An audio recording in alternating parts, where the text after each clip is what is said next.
Buenas noches, profesor. Buenas noches, compañeros. Somos el grupo 1 y nos toca exponer sobre las formas de actuación de la administración pública y su regulación. Como punto 1 vamos a hablar sobre la organización de la administración. La administración pública juega un papel fundamental en el Perú, en la organización y funcionamiento del Estado, siendo responsable de la implementación de políticas públicas y de la gestión de servicios públicos para los ciudadanos. La administración pública en el Perú tiene sus raíces a inicios de la República, después de la independencia en 1821. En la etapa virreinal, el Perú estuvo administrado por un sistema colonial, bajo el control de la monarquía española, pero con la independencia surgió la necesidad de crear una estructura administrativa autónoma para gobernar al nuevo país. Es así que a través de los siglos XIX y XX, la administración se fue consolidando, adaptándose a las necesidades de cada época y enfrentando varios procesos de reforma y modernización para poder llegar a la estructura actual. La estructura de la administración pública en el Estado peruano está conformada por más de 2.000 entidades y es el derecho administrativo el encargado de estudiar la configuración y el funcionamiento de las entidades públicas y sus relaciones con los administrados, ya que es el Estado el ente administrador de los servicios públicos y es su función principal tutelar todos los derechos de la sociedad, tomando como base los principios que se encuentran estipulados en el texto único ordenado de la Ley 27444, que es la Ley del Procedimiento Administrativo General según el Decreto Supremo 004-2019. También indicar que la administración pública tiene como referente más próximo a la teoría del principio de separación de poderes. Así tenemos al Poder Ejecutivo, al Poder Legislativo y al Poder Judicial, siendo cada uno autónomo e independiente, lo cual incluye diversos tipos de relaciones y vínculos entre ellos, cuyo fin es brindar servicios básicos para satisfacer las demandas económicas y sociales en la actualidad. La actividad normativa. La actividad normativa de la administración pública consiste en la emisión de normas jurídicas de rango secundario inferior a la ley, denominadas en forma genérica reglamento, las cuales sirven para complementar y dar operatividad a la ley. Incluyen también los reglamentos autónomos que no necesitan una ley o reglamento. Es necesario señalar que esta función administrativa no implica una intromisión en la función legislativa otorgada al Parlamento. Es imposible que una norma emitida por la Administración modifique o deje en suspenso una ley. Los decretos legislativos y de urgencia son emitidos por el Poder Ejecutivo. Tipos de normas: decretos supremos, resoluciones ministeriales, resoluciones viceministeriales. Mención aparte son las normas emitidas por los organismos autónomos. Otras normas emitidas por los gobiernos regionales son las ordenanzas regionales. Asimismo, los gobiernos locales emiten ordenanzas y también decretos de alcaldía. Bueno, como siguiente punto vamos a hablar sobre el componente ético. En el derecho administrativo, los principios éticos actúan como guías para garantizar que los funcionarios públicos y las instituciones actúen con integridad. Vamos a tomar el siguiente ejemplo. Yo soy funcionaria, trabajo en migraciones y está a mi cargo y bajo mi responsabilidad el emitir los cambios de nacionalidad. Para obtener la nacionalidad china, el periodo de trámite de proceso es de 20 días hábiles. Sucede que recibo la llamada de Juanito Pérez. Juanito Pérez es el ahijado sobrino de mi esposo. Es el nieto mayor, el sobrino mayor, es el más querido, el más amoroso con la familia, siempre preocupado por sus padres que son mayores de edad. Juanito Pérez me comenta que ha ganado un concurso, ha firmado un contrato millonario con una empresa en China. Es una empresa que se dedica a los insumos eléctricos y el requisito es uno que hable en el idioma, el cual domina, y el otro requisito es que tenga la nacionalidad china. Me informa también que la empresa ya le envió los pasajes, que su vuelo sale en 5 días. Entonces, él al enterarse de los plazos de los procesos, me llama muy desesperado para que yo le apoye a agilizar su trámite. Acto seguido recibo la llamada de mi esposo, quien argumenta que lo apoye porque es la manera en que este joven va a salir adelante y conociendo de sus principios y valores, él va a apoyar a sus padres, ¿no? Entonces, mi esposo sabe que está en mis manos el que esto se agilice.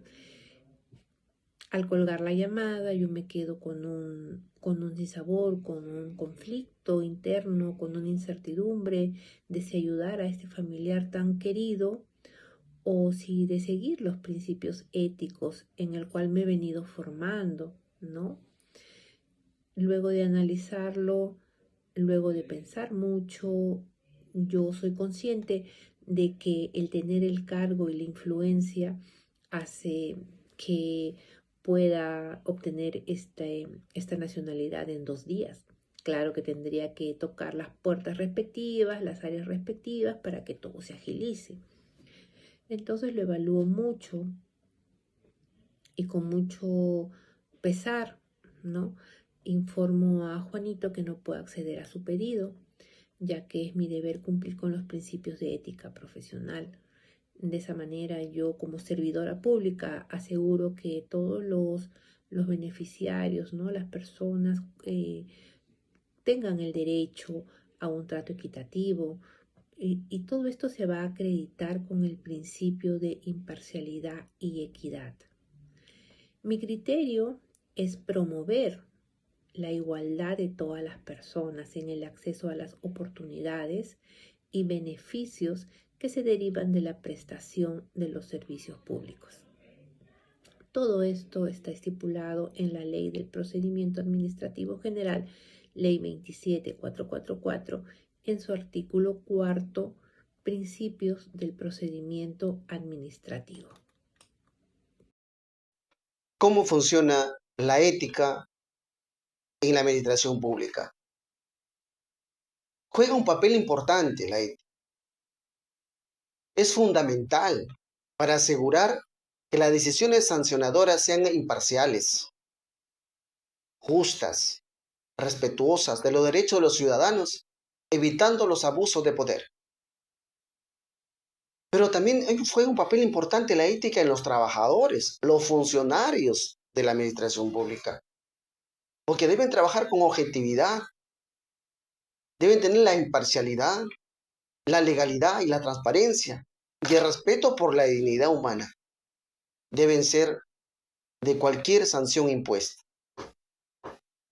Es importante que la actividad sancionadora en la ética, ¿cómo es importante? Porque garantiza la legitimidad de la decisión de la administración pública, aumenta la confianza en las instituciones y asegura que el Estado actúe con justicia. Pero también, ¿cuál es el impacto en la sociedad? Genera la desconfianza de las instituciones públicas, daña la reputación del gobierno y promover la conducta de resistencia o el incumplimiento de las mismas leyes. Pero también existen mecanismos para garantizar y revisar las sanciones que no sean abusivas, sino que sean justas, que se llama el proceso de apelación, la revisión judicial, el organismo del control de supervisión, que las sanciones se apliquen de acuerdo a la ley, a los principios éticos. Hoy vamos a hablar de la actividad sancionadora de la administración pública. Esto se refiere al poder que tiene la entidad pública para imponer y sancionar a las personas naturales y personas jurídicas que incumplan las leyes, los reglamentos o las normas. Esta actividad está regulada principalmente por la Ley de Procedimientos Administrativos, que es la ley número 27444. ¿Y cuál es el objetivo? Es garantizar el respeto al orden legal y la protección e intereses públicos y el cumplimiento de las normas.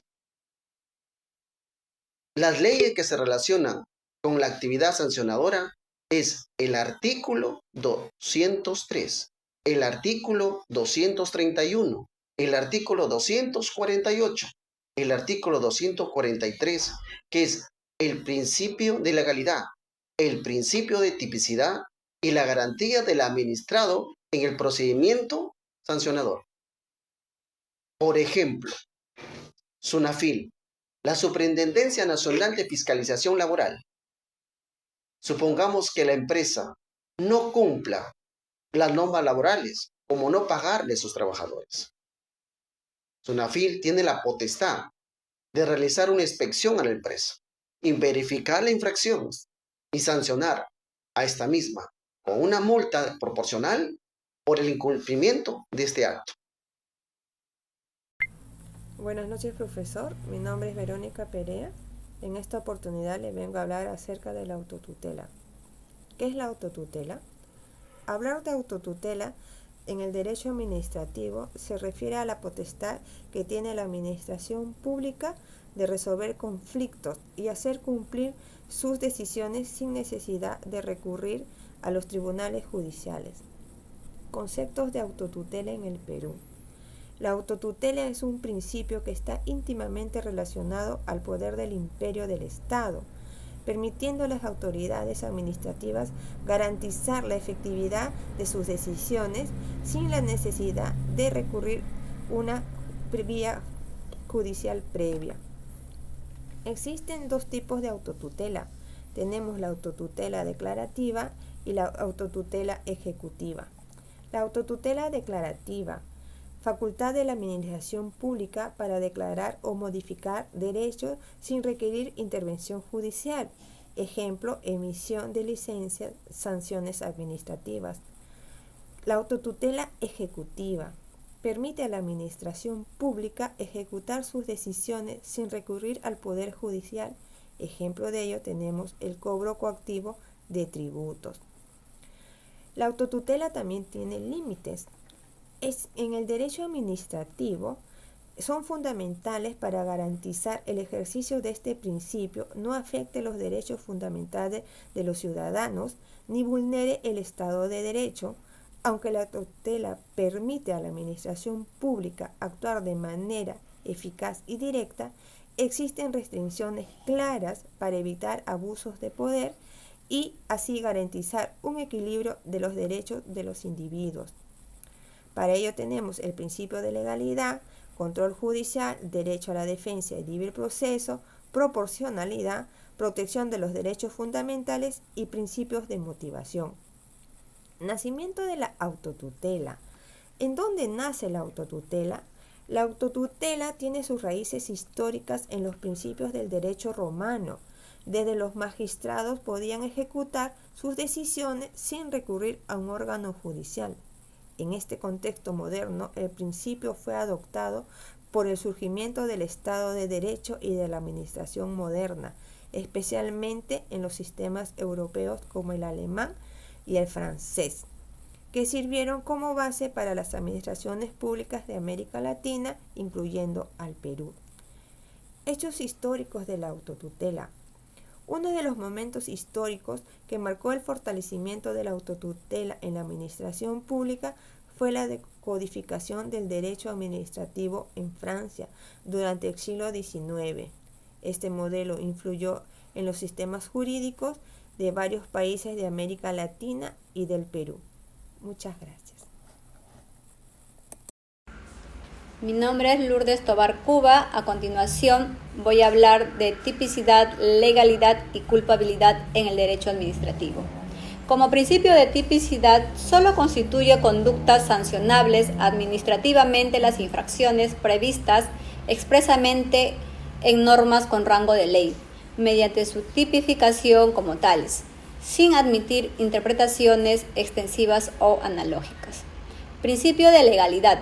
Lex scripta. La infracción tiene que estar determinada en la ley. Lex previa. Vigencia previa salvaguarda el principio de retroactividad. Lex certa. No se permite analogías e interpretaciones. Como principio de legalidad tenemos 19 principios, las cuales son principio de razonabilidad, principio de imparcialidad, principio de informalismo, principio de presunción de veracidad, principio de buena fe de procedimental, principio de celeridad, principio de eficacia, principio de verdad material, principio de participación, principio de simplicidad, principio de uniformidad, principio de predictibilidad o confianza legítima, principio de privilegio de controles posteriores, principio de ejercicio legítimo del poder, principio de responsabilidad, principio de acceso permanente. Finalmente tenemos al derecho sancionador como el principio de sancionar límites o al jus puniendi.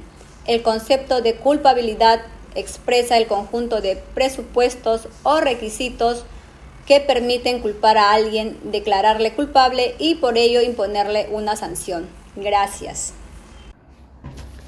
Buenas noches, profesor. Buenas noches, compañeros. Mi nombre es Lucy Humbo.